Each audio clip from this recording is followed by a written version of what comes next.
I'm ATL Taxman. I am Queen Mercy. And it's Miss Mahogany. And you're tuned into The Shift on ATL Talks. We are bringing the news, the talk, the entertainment, and the intellectual conversations 24/7. All right? And so today we get to introduce to you an awesome new show called The Shift. What is The Shift about?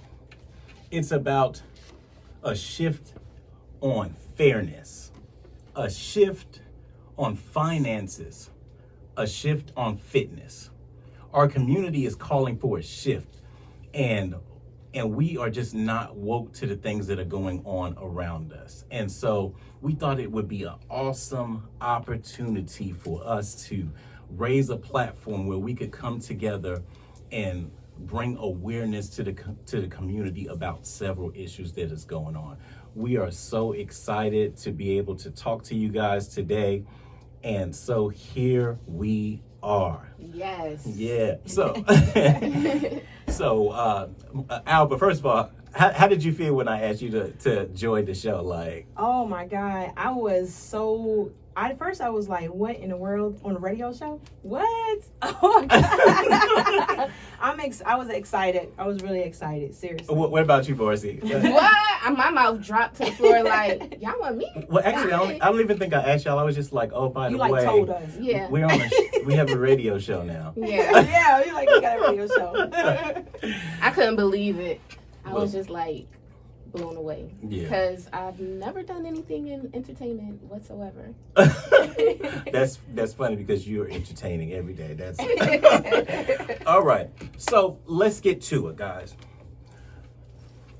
First thing that we're going to talk about in our first segment is fairness, right?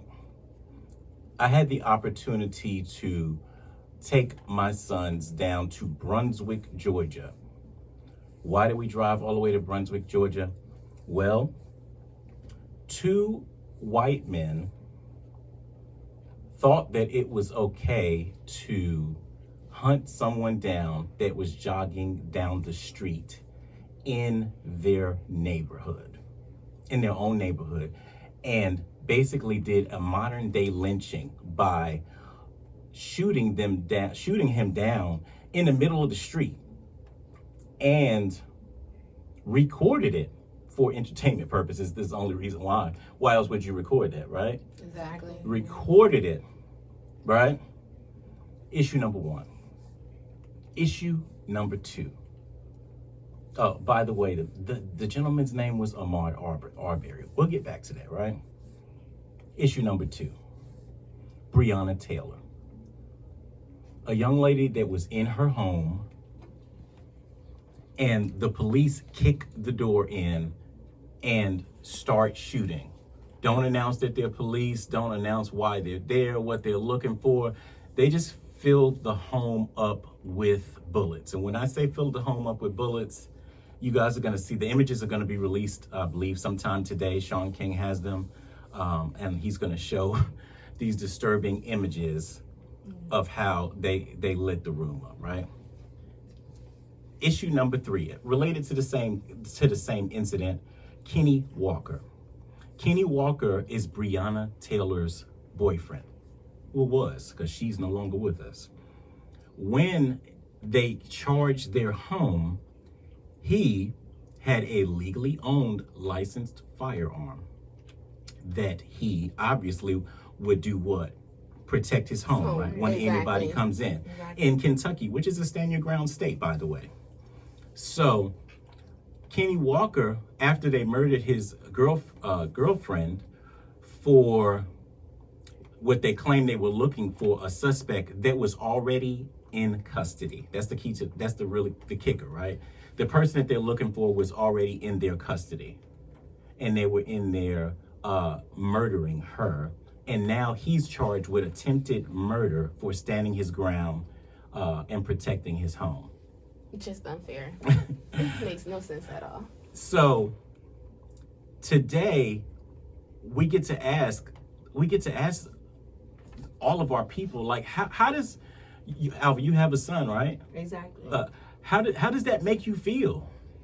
It for one, it causes, you know, just it makes you feel like you got some type of anxiety, and you feel like you don't know what to do. I almost feel like you hopeless because you know you still gotta live in this world and you just don't know what's going to happen next. And it makes me pretty much like always have to reach out to my son and just, you know, find out what he's doing right then and there. And I mean, it's scary. I mean, it's really scary, to be honest, for me. You know, it's like you got to keep telling them how to act in certain ways when it could just be, you know, be a black man in America, but you scared to be a black man because you're scared you're gonna be shot. It's very scary. I you know, imagine having to sit down with your sons and talk to them about the possibility of being pulled over just because you're black, right?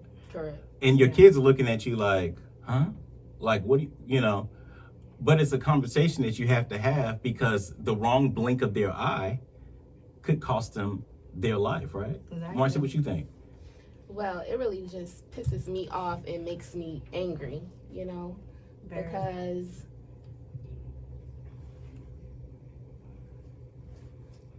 Because go ahead, say it. Pissing me off and makes me angry because it's just sad that we cannot go out as people and just walk down the street or drive in our car and get pulled over and not be treated fairly or equally. Well, you know, keep in mind, again, it's not even about going out. Keep in mind, Breonna Taylor was home. Oh yeah. Home. In her home.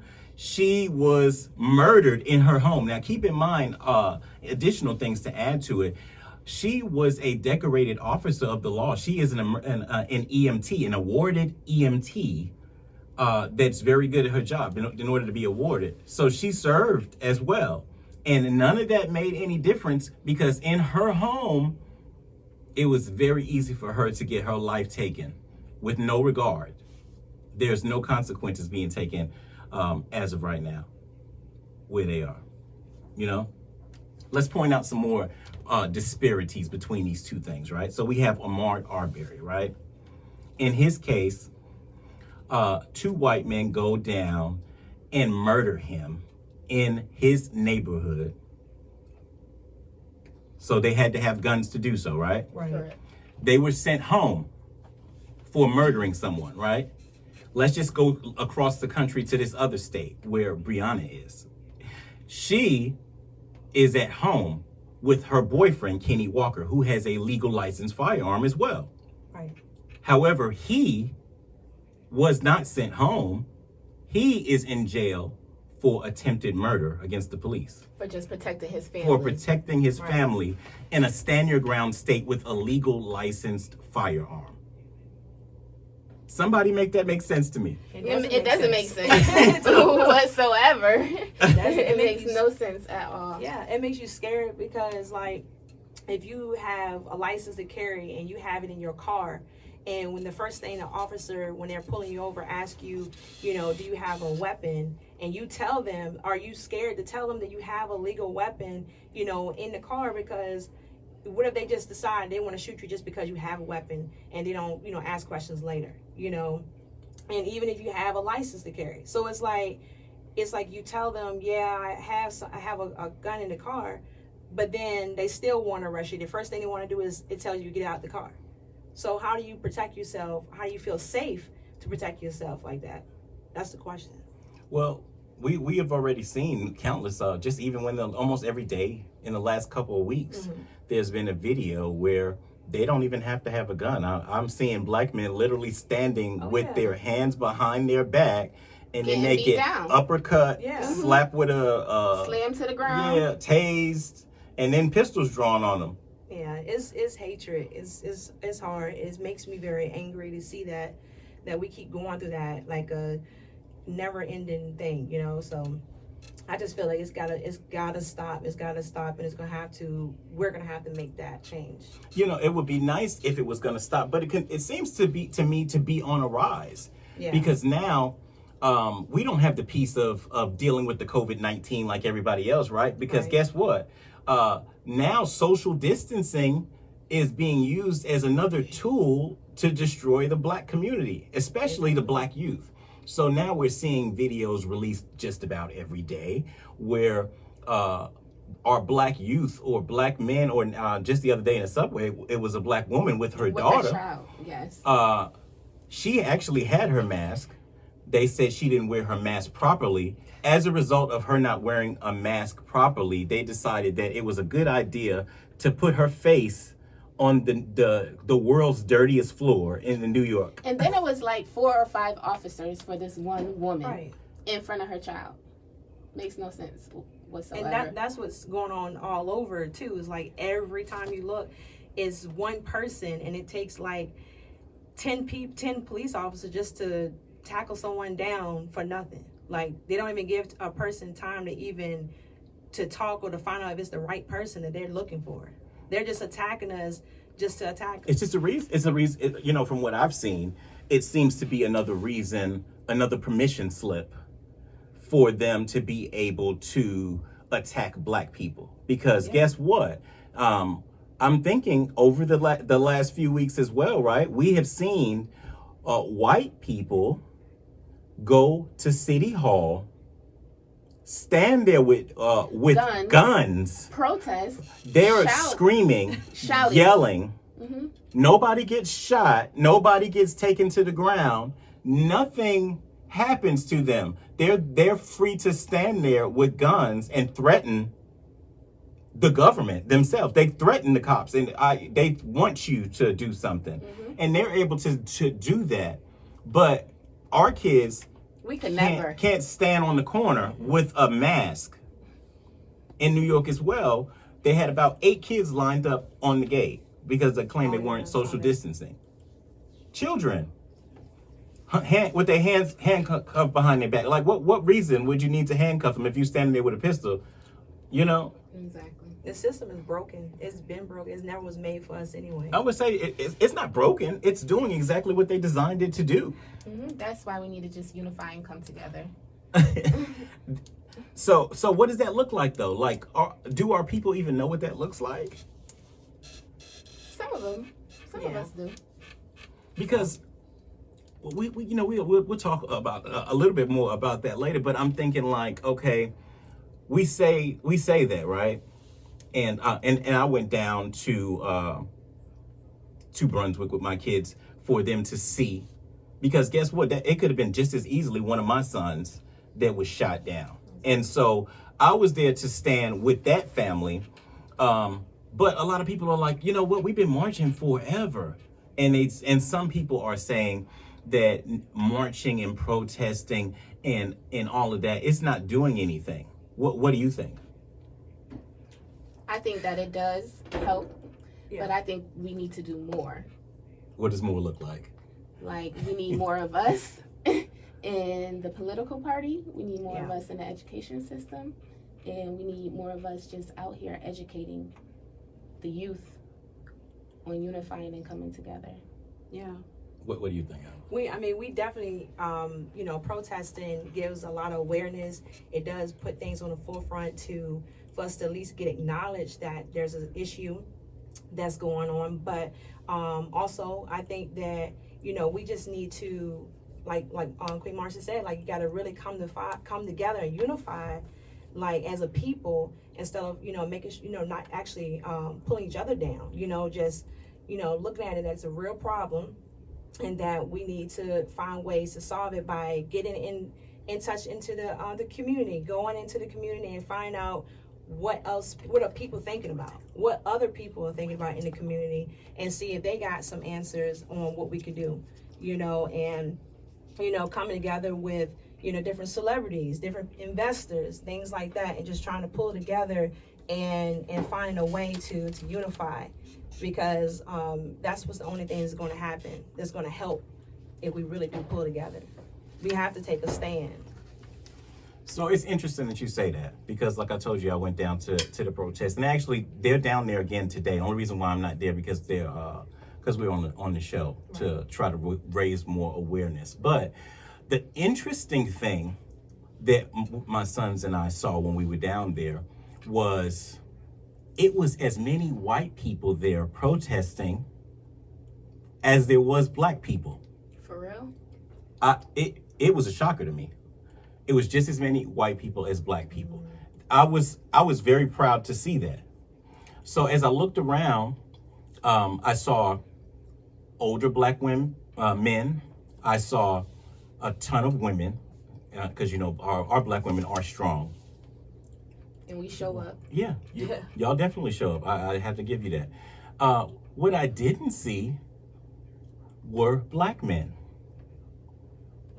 in the age category of, I would say, 20 to 40.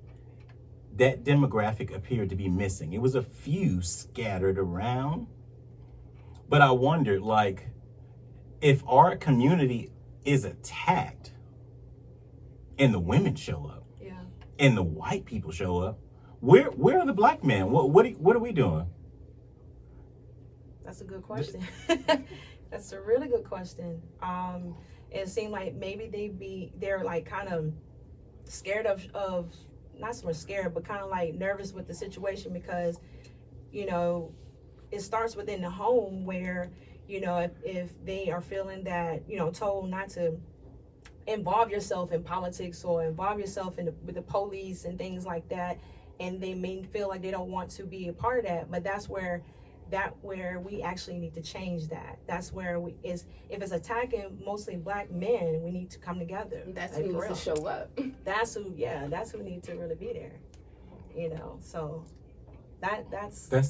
It's very disturbing. Yeah, very disturbing. I want to hear from you guys out there. Call in to us, talk to us. We're at 213-292-7694. Again, call in 213-292-7694. I want to hear your thoughts on what you think about this. Somebody call in, let us know what you think. I'll say the number one more time, 213-292-7694. When I'm sitting here thinking about that, as you guys talk about it, I'm wondering, this is not the only time we don't see black men present, right? Right. We tend to look around our community in a bunch of broken homes where black men just are not present. Exactly. This is like step one in trying to rebuild the community. Like, brothers, where are you at? Where are you at? I'm like calling out to the world. Like, is it not that important anymore to take care of your kids, your family, your women? Be the protector, the provider. Yeah, like what? Maybe y'all could tell me, like, what happened somewhere along the line, like in time, where it just became okay to walk out on your child? Oh, we got a call. Hey, caller, you're on the line. Hello, and good afternoon. This is some very thought-provoking conversation. This is Dr. Kanisha from the Bridge Morning Show on HHJR Radio, and I was just listening in and just want to give my 2 cents, because that's what I do. One, talking about the presence of black men, not just culturally, but in social change as well as homes. I feel like black men have, and I'm not here to make excuses for my kings and my brothers, but black men are targeted, and not shifting complete blame, but when you have been the target, knowing that society has placed a target on our black men, knowing that that is the way that you destroy an entire lineage in a community, there has to be some level of fear to voice, that you are feeling attacked, and to voice that opinion that you are being attacked. There is some weakness, there is some vulnerability there. So I think that there is definitely one wall that needs to be hurdled when it comes to black men and social change. Secondly, with the rise of single-parent at home, that is being one of the hot ticket items as far as institutionalized racism.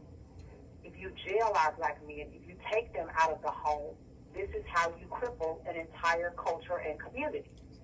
So this has been rhyme and reason, and one of the hot ticket items when it comes to institutionalized racism, and falling into that trap, because you have an entire generation of men that were raised in single-parent homes, and they go on to create more single-parent homes and walk away from their household and their children. And that's not making excuses, but that's kind of the cycle of pathology that we found ourselves in as a Black community. The question is, how now do we bring ourselves out of it? How do we evolve from that, and how do we move forward? And hopefully we can create spaces, one, where our Black men feel comfortable being vulnerable, making that confession, and giving them a place to heal, and heal our Black men and heal our homes one household at a time.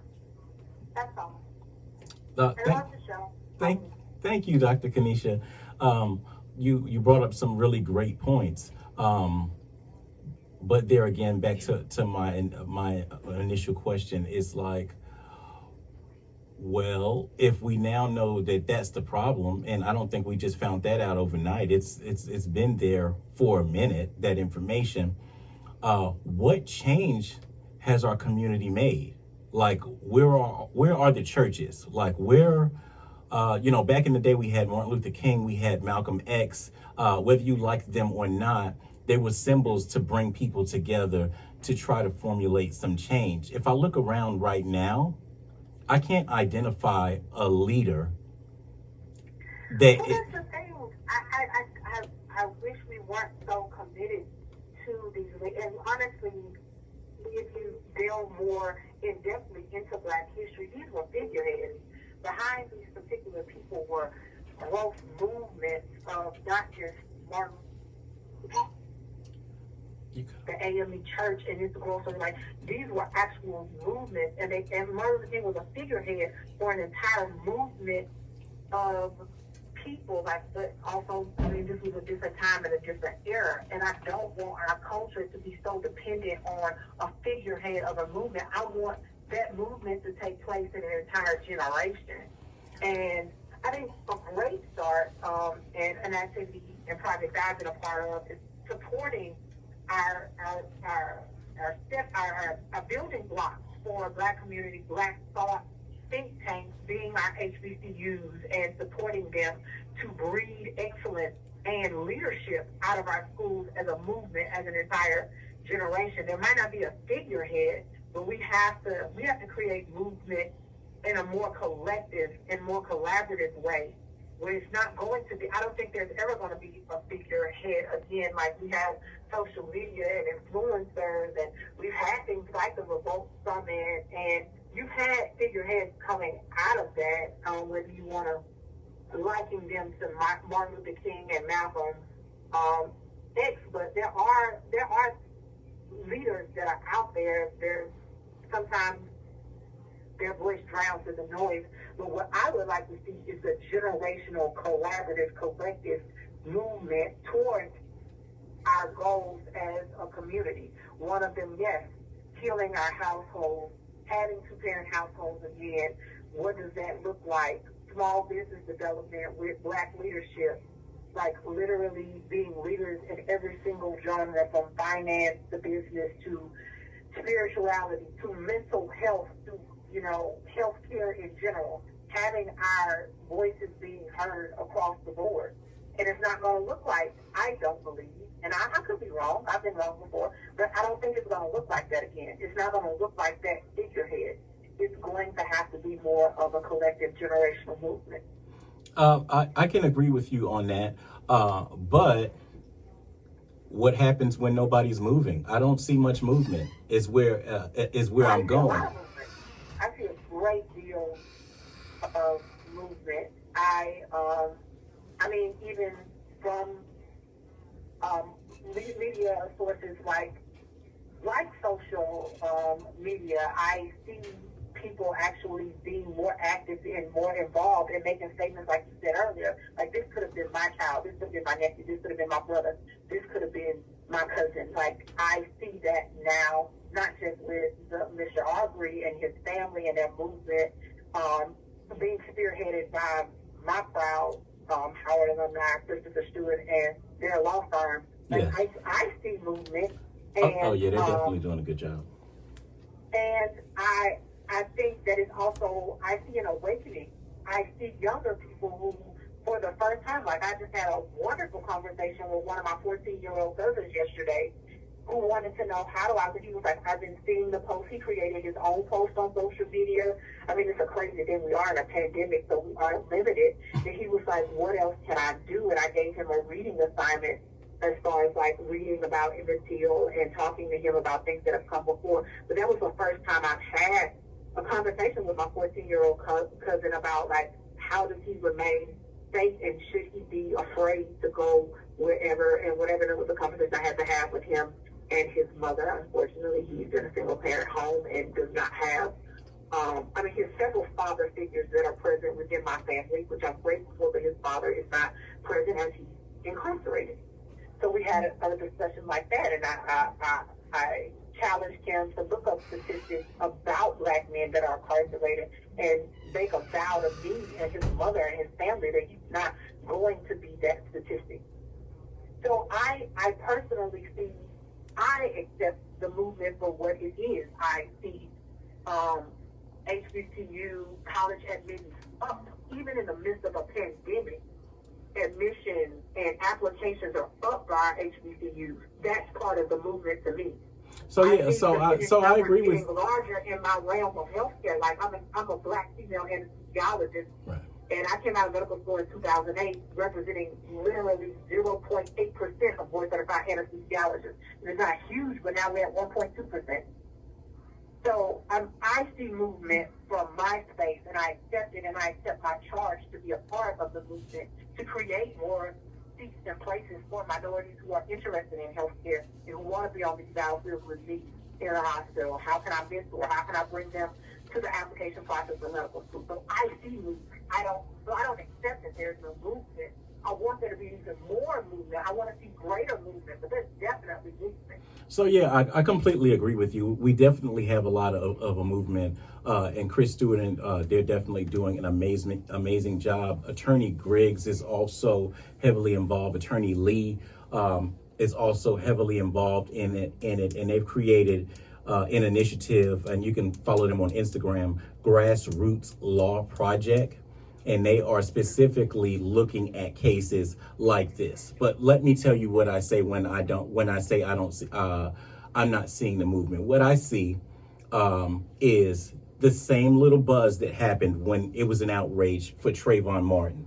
Everybody wanted to post, how ridiculous is this? Oh, this is so crazy. I'm going to post, oh, we need justice. We need this. We need that. Yes, we do. And all the postings, all of the calls, they definitely help. But are you going to show up for the protest? I'm talking about action. It's great to post it on your IG, but if you're not going to go and vote, or if you're not going to show up to protest, or if you're not going to actually do anything about it, you didn't do anything at all.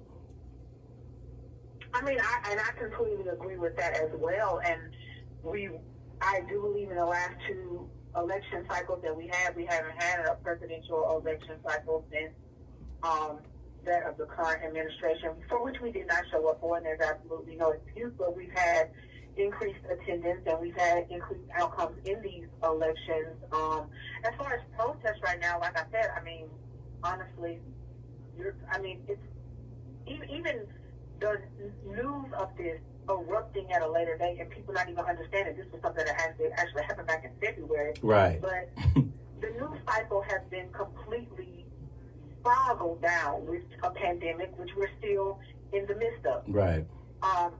And not to say that this is of not importance, but it's hard to physically come together in a pandemic that is spread by physically coming together. So that's when I do have to rely on what I am seeing virtually in the come together, because I think there's still going to be a limited process of coming together in the midst of a pandemic. But I'm not discouraged. I do believe, I know there are a lot of also minority legislators who are working to make sure that voices are heard when it does come to election, as far as like starting now, not waiting till election day gets here. Like, how are we going to vote? It's not going to look like elections and election pass. Will it be mail-in? Will it be electronic ballot? Will it be distance, like working on that right now, and also implementing new processes that we hope will not suppress minority voters. So, and that has been the conversation, and I'm glad that it's the conversation here in May, when the election is coming up very quickly and swiftly. Absolutely. In November. So I do see that conversation happening right now, which is good, and we need to support it. And a lot of primaries have been canceled or mishandled, and again getting muddled in the current news cycle. But there are primaries that are going on right now, and who knows what those turnout numbers are going to or have looked like. But hopefully we can continue to register people to vote, and we can continue to encourage people to let their voices be heard, and make sure that as things do change, as voting platforms do change, we're making sure that that information is getting to our community. Okay. That definitely is a good point. Thank you so much for giving us a call, Dr. Kanisha. Y'all have a blessed day. You too? You too. Okay. All right. So cool. Thanks for calling in, Dr. Hall. We definitely appreciate you. And you can tune into her show on Monday through Friday. It's Monday through Friday, right? At 9, yeah. 9 on the Bridge Morning Show. On the Bridge Morning Show. Absolutely. So that's on Hip Hop Joint Rap Radio, our sister station. Yeah, on our sister station, Hip Hop Joint Rap Radio, which you can also find on iHeartRadio just by typing that in. Tune into the Bridge Morning Show. We've got the Captain Daryl Davis, LaCour Monet, and Lamar, along with Dr. Kanisha. So very good. Again, you're listening to the new ATL Talks Radio. You're on the shift right now. I'm ATL Taxman. I am Queen Marcy. And Miss Mahogany. All right, and we have been talking about and we'll be right back, actually. I'll plant you when you get ready. All right, we're back. I'm ATL Taxman. I am Queen Marcy. And it's Miss Mahogany. And you're tuned into the shift on ATL Talks. All right, so our next segment that we're going to go into is going to be just a quick little update. And so with I'll remind you you guys can call in for our second half of the show. Let me get that number out again. It's 213-292-7694. Again, the number 213-292-7694. We're going to go into our Stay Woke segment, which is just a little bit of awareness with Miss Mahogany. What's up, you guys? It's Miss Mahogany bringing you awareness alerts. So for those that are not aware, May is Mental Health Awareness Month. And a lot of us are focusing on our physical health, but equally important to focus on our mental health as well. It's difficult for us right now trying to stay positive and, keeping our mind at ease of all the stuff that's going on with the pandemic of COVID-19. With thousands of people, around the world losing their jobs and losing their lives, it's just so much that's going on. Not to mention the violence that is brought upon our Black and brown communities that we've been seeing all over the internet and all over the news. It's just been really crazy to keep seeing that in 2020. It can definitely cause, seeing these things and dealing with these things, a lot of anxiety and depression for so many people. And it's definitely, something that we need to be more aware of. And so you're not alone if you are feeling anxious out there, like if you're suffering with depression or things like that, it's definitely help out here. So you want to definitely reach out to different organizations that can help you. Now, especially in our community, we actually don't really talk about depression, different disorders like that. So, it's like pretty much we were always told, don't worry about it, you'll grow out of it, or pray pray about it or pray something like that. God Just gonna sweep take it under the care rug. of So it's just crazy. Of course you want to pray about it, but it's just the fact of it's other help out here too. What do you think about that, Queen Marcy? Yes, definitely. It's taboo in our community to go get Why therapy. do you think that is? Why do you think that is? Yeah. Why do you think that's the issue? That we don't actually that we don't That we talk don't about seek it. the help that we need. Like Yeah. sometimes. Why do you think that is? I think because growing up, like their parents didn't teach them that they needed to go get therapy, so therefore they couldn't teach us, you know? So you think it's just you don't know what you don't know? Yes. Well, I don't know. It's because the therapy has been around, so it's not like it wasn't accessible. It's just something that we just didn't do. You know, we just was literally told to take it to Jesus. I think now, with Dr. Phil and shows out here and, you know, social media, that therapy is looked, you know, It's not as not as taboo anymore. Yeah, it's not. Yeah, I can agree with that. It's not like when somebody says they're going to therapy now, it's not like frowned upon or, you know, maybe have a negative connotation to it like it would have maybe 25 years ago. Exactly. I can agree with that. Yeah. Yeah.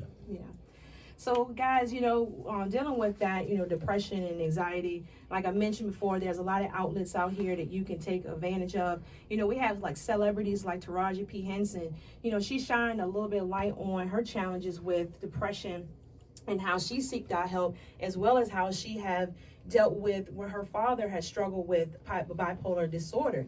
You know, so she took it upon herself to create an organization to help other people called the Boris Lawrence Henson Foundation. You know, it's pretty much named after her late father. And so this nonprofit is actually on a mission to serve Black communities for mental health needs, and also especially to help young adults find the right therapist. So definitely want to reach out to that foundation, which is the Boris Lawrence Henson Foundation. Also, we have Keith Powers is another celebrity that recently mentioned that he has also suffered with depression and anxiety. And, you know, he sought out help as well with the JED Foundation. So you can definitely help or get involved with the jedfoundation.org, or you can text TALK, the word TALK, to 741-741, and that's the crisis text line. Also, you can call the National Suicide Prevention Lifeline at 1-800-273-TALK, and that's 1-800-273-8255. And so also, I just want to bring out the world's first digital therapist app called the Bloom. This actually saw that. Pretty cool. Yeah. This app is really, really cool. It's definitely, so if you are feeling any kind of way, you can definitely go to this app and download it. You know, they're on a mission to help 1 billion people improve their mental health. And they actually have a free trial. What's so cool about this app and this organization, all the proceeds go to direct relief for the frontline workers. So any of the workers that's going through this with this COVID-19, the proceeds go directly to them. You know, there's definitely a lot of organizations out here that I have not mentioned, but we definitely will put the information on our IG page at ATLSHIFT. So you definitely can look out for that information. And guys, you know, this is a real thing. This depression, anxiety, everything that's going on, dealing with that. So whether you're dealing with anxiety, bipolar depression, borderline disorder, whatever it is, you may definitely contact and seek the help, and you can speak with someone that can help you. And don't feel ashamed or feel like you're being judged or anything. You just gotta be embarrassed. You gotta seek the help. Exactly. So this is Miss Mahogany bringing you awareness on the shift. Awesome. So thank you, Miss Mahogany. All right, so let's keep going back into this topic now, as we were discussing, all right? Next thing that we have, right? There was a number of videos where Africans or Blacks were not allowed to go into hospitals, restaurants. There's quite a few. Don't you go to one too, Alvin? Yeah, COVID's good. But yet I don't see us shifting or even caring. I guess it's more of my concern, right? Mm-hmm. I don't see us doing anything to shift that to our communities, right? What I do see is people saying, I don't support Black businesses because Black businesses is not going to handle your stuff right, or they unprofessional, they ghetto, stuff like that. And so there we have another dose of internal racism. Yeah. where black people, so we say, allegedly, because I keep hearing this, especially from people with new businesses that go to talk to their family about it, like, hey, I'm doing this and doing that, and they're like, no support, no this, no that. Have you heard this? Like, is this something you hear, like, about black people not supporting black businesses? Yeah, this is something I hear often, and I also hear all the time how the customer service is lacking in black businesses. But like you said, you can go to McDonald's and they can mess up your order, or Wendy's, but you take your kid back to go get a Happy Meal, right? But not only that, like I've seen people go into a Chinese nail salon, get cursed out in another language, cursed out in our language, up sideways, all around the block. And I'm just using Chinese, but it could be anywhere. It could be Indian. But I've seen us go into several places that they literally disrespect our people, and then 3 years later, that business is still there. When are the black people going to wake up and understand that when you disrespect one of us, this business will never get another dollar from the community? Right. Like, is that a foreign concept? You know, like, for one, the problem is that we don't even own the businesses that are in our communities, right? If you go to Chinatown, you don't see no black businesses over there. There's no Italian businesses in Chinatown, right? It's all China. Chinese banks, Chinese insurance. You go to Little Italy. It's all Italian. You go in the Jewish neighborhood, it's all Jewish. You go in the black neighborhood, we got the Indian businesses, Chinese, Korean, everybody but black people. It's time for us to buy back the block. Yeah, you got to. Like, but so how does that keep happening though, right? Because then our people get upset because they gentrified the neighborhood, right? They bought that abandoned building that's been there for 10 years that nobody cared about, and until the white people bought it, and then they put a condo up. Now's the problem, right? They trying to take everything over. Well, who else did something with it? Exactly. That's the truth. And we see that, like you speak on, in Chinatown and, Little Italy and stuff like that. And that's what, we make up a large amount, if people don't know, as far as black and brown people. We make up a large amount all over the world. And if we just really understood the power behind being business owners, not everyone can be an entrepreneur or business owner, of course, but if we really all kind of really just took different neighborhoods and we not just, like when you say buy back, meaning that you go and you open business and then hire our own. Yeah, they do it in other. When I say buy back, I'm not talking about, hey, just buy this business, buy this, these houses, set up this bowling alley. I'm talking about, why is there no in Atlanta? This is the Mecca, right? I would think one of them, right, where they're some pretty well off people. We have spending power here. Yeah, exactly. But we don't have black schools. We don't have a black police force, with elected officials that we've put in office. We don't have the same communities that the other people have. Right. Why so though? That's a really, really good question.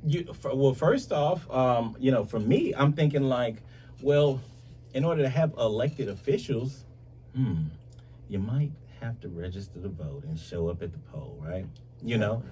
At least, right, to get started, because then when we show up at the poll, we already know, based off of Governor Kemp and Stacey Adams' little duo, that we still got to fight. Right, exactly.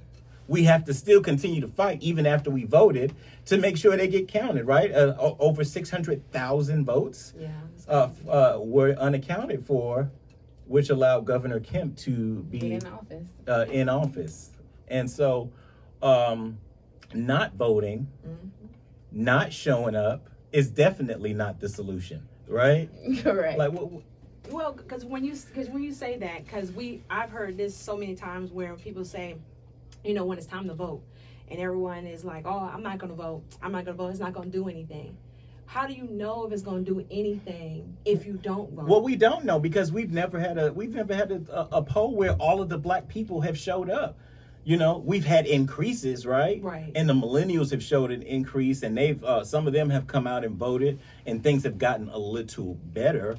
But we've never had a time where collectively all of our generations of black and brown people showed up at the polls. So we really don't know what. Yeah. If we had so many votes that they couldn't hide 20 million of them, Exactly. then it would be, you know, it's easy to throw 500,000 away. Maybe, you know, I'm gonna say it is because they did it. Yeah. We should be talking to Governor Stacey Abrams about what happened down in Brunswick, right? Instead, we're talking to Governor Kemp. We just need to vote. We need to do a lot. There's a lot that we need to pull together, unify, like you were saying. Like time for a shift. I mean, it really is. What you think, Captain Darrell? I really want to know what you think. I think that we as black people, we tend to like you said about when the Asian and Korean restaurants, most licensed master cosmetologists here in Atlanta are African Americans, and they are trained how to do nails and feet and stuff like that. But guess what? They figure they're not getting paid more money to do that, so they're not going to use that license to open up a nail shop or a feet shop, whatever. They're prepared to say, well, I'm just going to do hair. So that leave for the Koreans or whoever doing nail to do it, because we as black individuals won't open up a nail shop because they'll say, I'm prepared to go to the Koreans, put my money with the Koreans rather than play with the blacks because blacks don't know how to do nails. But that's a stigma, because then back in the day, blacks did their own nails. They never had Koreans or Chinese doing your nails in the city. But they just came and took over, just like beauty supply place. Every other corner is a Korean beauty supply corner. Right. What beauty shops do they have here? Blacks. And they have what, Dudley, what's the other company name here in Atlanta? The magazine, the brothers. Bonner Brothers. But they have a hair show, but they have these big hair shows, but you don't see no no beauty shops. Right. No beauty supply. But then again, all the products come from where? Korea and China. Exactly. And so they have monopoly on that. So how does that change, right? Like if we got 2.3 trillion in spending power, that means that we have the ability to shift these things over to our community, right? And there are a number of in fact, my sister has a online beauty supply store, a black business, a Curl Bible, where the products are But how she promote it though? Well, Dana Chanel promotes it pretty well. Is she doing pretty good? Yeah, she does very well with hers. But I just the thing is, it's not that some of the businesses are not there. It's just that the support is not there. That's true. The support is there again. You know what I'm saying? Because even when I think about when I drive, because our tax office is in Stockbridge, so we pass Cova, the young lady, her beauty supply store in Stockbridge. I don't see as many cars over in front of there than I do to the one that's next to the barbershop where Miss Kim is at. But Miss Kim probably charge a lot less too, because Miss Kim probably have more products. So Miss Kim probably charge $1 less than. I don't. I'm just saying. What do you think? I honestly don't know, because I don't know what the prices are. But I can tell you, Culver that place is huge. It's probably twice the size of Miss Kim's shop down like literally. Because I went in there just to support the sister and just and say like, congrats, like this is dope, and it's super dope. It looks like a department store. I've never seen a beauty supply store look like that, and it's amazing. But yeah. But then again, it's convenience. Once again, it's convenience. But like in Stockbridge, because if you listen, I know you listen all over the world. Stockbridge is a suburb of Atlanta. Yeah. So most of the beauty shops are in Atlanta. But they do have them in Stockbridge and the McDonough area out They that got way. them in East Point. They got They them do. in different places. But then again, And then what? And that's Two Chainz just opened up one. Where's his at? His nail salon. Pampered. On downtown. Yeah, he got in Atlanta on Walker Street. But I'm quite sure he's gonna get a lot of business because of his name recognition. We would hope so. Yeah, name recognition. Well, yeah. We would hope so, but I'm hoping when he opened his doors, that same line that was around the corner. Right. At Judy's. Yeah, exactly. It's the same thing. Well, cool. So what we're going to get into right quick, we're going to go into our entertainment news segment. And our entertainment news is an opportunity where we get to spotlight some great things that I know when you typically hear about our celebrity news, they are always into they highlight some type of error or negativity. But we want to just highlight something positive that's going on. So we are going to go to our celebrity news with Queen Marcy. You got it, Queen? Okay, guys, I have some very positive news for you guys. We have some celebrities out here making major boss moves for the people affected by this pandemic. As you all know, unemployment is on an all-time high, and kids are home 24/7 eating every damn thing up. Facts. Now, since we've been on lockdown, a lot of us have been spending a lot of time on social media, more than usual. So I've seen a lot of challenges going on, a lot of fundraisers, and if you haven't seen or heard about any of them, that's what I'm here for, to tell you about a few of them. But we're about to hit a commercial real quick. No? No? Yeah, Oh. 6 minutes. Yeah, you got Oh, You go, I'm you sorry. keep going. So I'm going to tell you about a few. Now, the All In Challenge is a really dope challenge. This was a very creative digital fundraiser. It challenged athletes, sports team members, moguls, business titans, musicians, all to either donate one of their prized possessions Okay. or give someone a once-in-a-lifetime fan experience. Now, all this money raised will go to feeding people in need. So it'll go to like Meals on Wheels, No Kid Hungry, and America's Food Fund. That's dope. Yeah. So who are some of the people that accepted the challenge, and what are some of the things they were given? Like, Okay, so there's a list of celebrities because once you are a part of the challenge, you have to challenge someone Somebody else, Yes, right. so it goes on and on. So that's why this challenge is gonna like raise tens of millions of dollars, you know. So some of the stars are like Tom Brady, Jamie Foxx, Paris Hilton, but Kevin Hart. Now we all like Kevin Hart. He's giving out some dope stuff. You'll get a speaking role in one of his movies. okay. You'll get a wardrobe. You'll get an assistant, and you will also get to fly first class and stay in a 5-star hotel. COVID free. Yes, COVID free. Now, Ellen DeGeneres, she's giving away something awesome. Also, you'll be able to be a co-host on her show, and her wife actually donated $1 million to the cause. Ellen is always dope though. Yeah. So if you want to donate or participate in this challenge, you can go to www.allinchallenge.com, and the way this works is you could purchase entries, 10 for $10, 25 for $25, 50 for $100, and for the auction items you can go in there and bid. Dope. Yeah. Dope. that's So awesome. so now is that the same challenge that Diddy was doing? What was up with? No, now Diddy had an IG dance-a-thon fundraiser that raised over $4 million. See, I missed it. All I kept on seeing was the highlights. Like, what went down with that? Oh, he had me in my kitchen grooving. He went from old school to new school, from the 90s. He took it from different genres of music, reggaeton, Jamaican, Afro beats. It was rocking. At the So he beginning, was just he had, dancing and raising. Like, what was he? yeah, he was just dancing. Then he had all different stars chime in, like Lala Anthony, Winnie Harlow, Offset, Cardi B. They would chime in. They would dance. Him and J Lo, did a What little about Janet dance off. Jackson? Fortunately, Janet schedule was booked.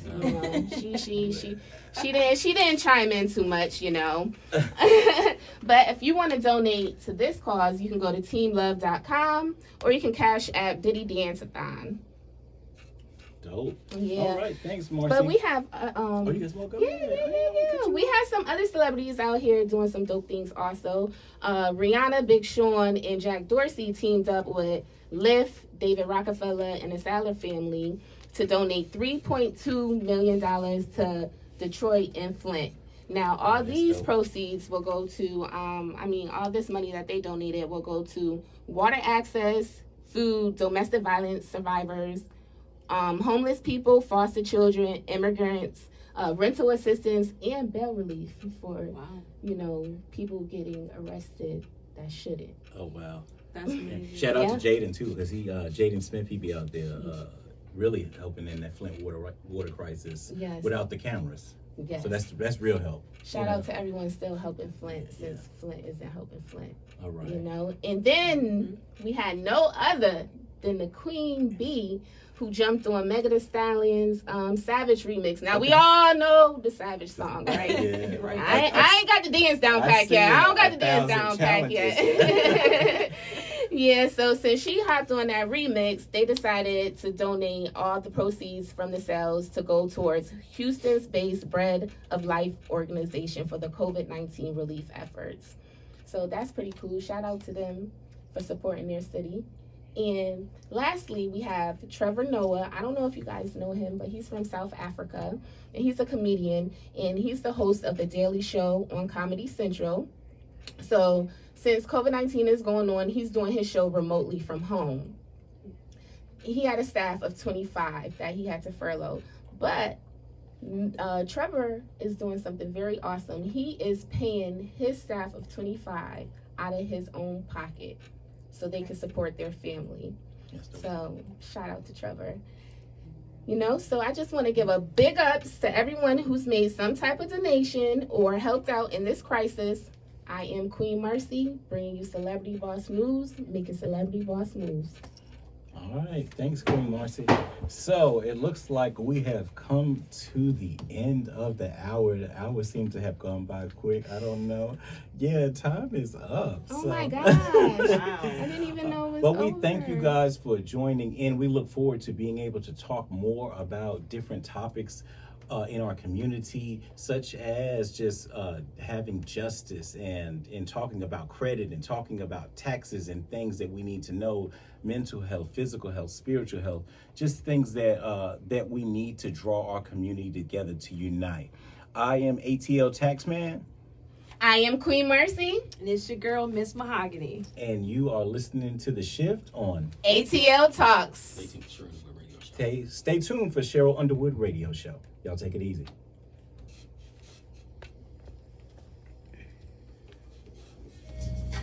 I know we're not supposed to hug, but I need to hug y'all. I know we're not supposed to.